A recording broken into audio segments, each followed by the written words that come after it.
konstruksi ini perlu dilihat bagaimana sesungguhnya implikasinya pada apa yang mereka sebut sebagai New World Order atau disebut dengan One World Governance.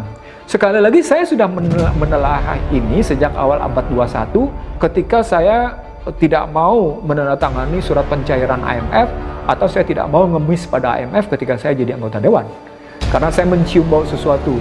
Kebetulan saya mempelajari tentang kondisi ini dari buku Max Eidemann, Jews, God, and History.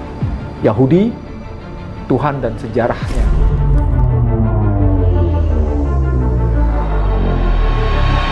Nah, tidak selesai sampai di situ, mereka melakukan apa yang disebut dengan Black Monday, 24 Agustus 2015. Mereka memukul Cina, mereka memukul Rusia. Tapi ini pun yang terpukul sesungguhnya Rusia, bukan yang hanya Cina. Nilai tukar Cina tidak jatuh, yang terjadi adalah justru sekedar berkurangnya cadangan devisa Cina, tetapi surat-surat utang Amerika tetap mereka pegang dengan baik. Sebaliknya, transaksi merchant to merchant di Rusia terpukul disebabkan dikuncinya penggunaan Visa dan Mastercard. Dari posisi ini kelihatan ada perang IT. Nah, karenanya saya menyebut sejak awal, sejak 2008, saya melihat perang dagang antara Amerika dengan Cina sesungguhnya merupakan perang nilai tukar, currency war. Setelah trade war dan currency war, itu muncul apa yang saya sebut sebagai ICT war, sebagaimana terjadi di Rusia. Rusia terpukul karena Black Monday, posisinya terbukti dengan terkuncinya transaksi merchant to merchant karena dikuncinya penggunaan Visa dan Master, dan Rusia menyadari betapa pentingnya payment system, sistem pembayaran mereka kendalikan sendiri. Jadi tidak boleh yang namanya sebuah sistem, satu sistem pembayaran diserahkan kepada swasta. Karena sebuah sistem pembayaran diserahkan kepada swasta akan mengakibatkan kedaulatan negara di bidang sistem pembayaran akan bergeser ke swasta. Nah, sejak katakan 2008, saya membangun apa yang disebut dengan thinking model dari situasi yang muncul sekarang ini. Saya menyebut thinking model ini sebagai corporate capitalism versus state capitalism, yang dimulai dengan perang harga energi, dan di sana justru menjadi bukti energy price war itu menjadi picu untuk inflasi, tapi sekaligus menjadi pertarungan sengit antara Amerika dengan Cina dalam konstruksi apakah ini kapitalisme korporasi atau apakah ini kapitalisme negara. Nah, sampai di sini kita ngelihat ternyata selama krisis keuangan global sampai dengan hari ini, Cina yang digembar-gemborkan ekonomiknya bakal ambruk, Cina yang digembar-gemborkan perekonomiannya bubble, penuh dengan gelembung, Cina yang digembar-gemborkan bakal berantakan karena gagal merespon pertumbuhan kemiskinan, Cina yang digembar-gemborkan dengan jumlah penduduknya yang demikian besar, itu ternyata bisa bertahan.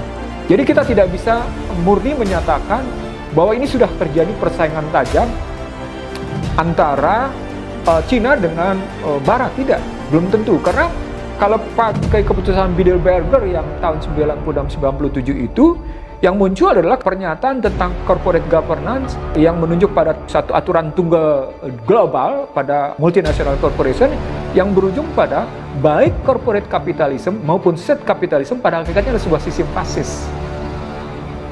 Nah, kalau pada hakikatnya sistem fasis berarti mereka sesungguhnya sedang kerjasama, bukan sedang bersaing. Nah, pada konstruksi ini perlu dilihat bagaimana sesungguhnya implikasinya pada apa yang mereka sebut sebagai New World Order atau disebut dengan One World Governance. Sekali lagi saya sudah menelaah ini sejak awal abad 21 ketika saya tidak mau menandatangani surat pencairan IMF atau saya tidak mau ngemis pada IMF ketika saya jadi anggota dewan. Karena saya mencium bau sesuatu. Kebetulan saya mempelajari tentang kondisi ini dari buku Max Eidemann, Jews, God, and History. Yahudi, Tuhan dan Sejarahnya. Ini buku ini saya pelajari pada tahun 79-80-an. Dan buat saya menarik, lalu kemudian saya belajar tentang protokol Zion dan selanjutnya.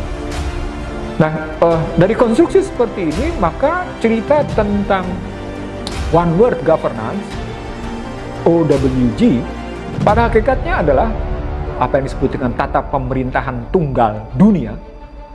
Pada hakikatnya adalah New World Order, tatanan dunia baru. Dan itu tunggal. Jadi ada nanti motifnya adalah bagaimana sesungguhnya dunia diatur oleh satu sistem pemerintahan tunggal yang berbasis di Washington. Maka muncul pertanyaan, Cinanya gimana? Menurut saya Cinanya kerjasama. Cuma bagi-bagi wilayah. Cina di wilayah mana, kemudian Barat di wilayah mana. Yang kedua, bagaimana dengan Rusia? Nah, Rusia ngambil jarak. Bagaimana dengan Iran? Iran ngambil jarak. Di sana, seperti diakui dalam National Defense Strategy of US, sesungguhnya yang dihadapi oleh Barat adalah 4 negara. Setelah pada tahun 97 mereka ngakui ada 7 negara yang sukar dikendalikan. Ada Korea Utara, ada Iran, ada Irak, ada Libya, ada Syria, ada Rusia, ada Cina. Nah, setelah yang namanya Libya, Syria, Irak kena, berarti cuma tinggal 4. Cuma tinggal Korea Utara, Iran, Rusia, dan China. Nah, ketika Cina hanya bergandeng tangan dalam bentuk fasisme, berarti cuma tinggal Rusia bersama Iran posisinya, dan Korea Utara. Korea Utaranya bagaimana? Saya tidak terlampau mendengar banyak akan kemana larinya Korea Utara, tapi paling tidak kecenderungan kerjasama Iran dengan Rusia posisinya. Nah, ketika kita tahu bahwa akan ada kecenderungan kerjasama yang erat antara Rusia dan Iran, ini berarti pertarungannya bukan cuma sekedar pada pertarungan banyak-banyakan senjata nuklir. Nah, karena itu kata kuncinya ada soal teknologi maju dalam perindustrian pertahanan. Nah, terjadilah pergelaran keunggulan di Laut Cina Selatan. Nah, ketika masing-masing menunjukkan kekuatan di Laut Cina Selatan itulah kita tahu ada problematik mendalam. Bagaimana Filipina, bagaimana Malaysia, bagaimana Thailand, bagaimana Indonesia yang punya kedaulatan di sana. Dan kita tahu bahwa yang namanya Cina tidak mau melakukan penyelesaian dengan pendekatan multilateral. Cina mau penyelesaian dengan pendekatan bilateral. Sementara Amerika punya keinginan untuk melakukan pendekatan multilateral. Dan ternyata dalam kondisi kekinian munculnya bukan lagi multilateral. Meminjam istilah Daron Acemoglu dari MIT, yang terjadi adalah quadripolar. Nah, quadripolar itu bersegi banyak. Amerika bersama Jepang, bersama Uni Eropa di satu sisi posisinya. Lalu ada Cina, ada Korea, ada Rusia, ada Iran. Mari kita lanjutkan bagaimana kita melihat lebih lanjut dalam situasi kekinian. Dalam kerangka sistem sesungguhnya ketika bicara tentang persaingan pengaruh, untuk Bank Dunia, Cina menyainginya dengan New Development Bank. Untuk ADB, Cina menyaingi dengan Asian Infrastructure Banking. Untuk sistem, Cina menyainginya New World Order-nya dengan namanya Belt and Road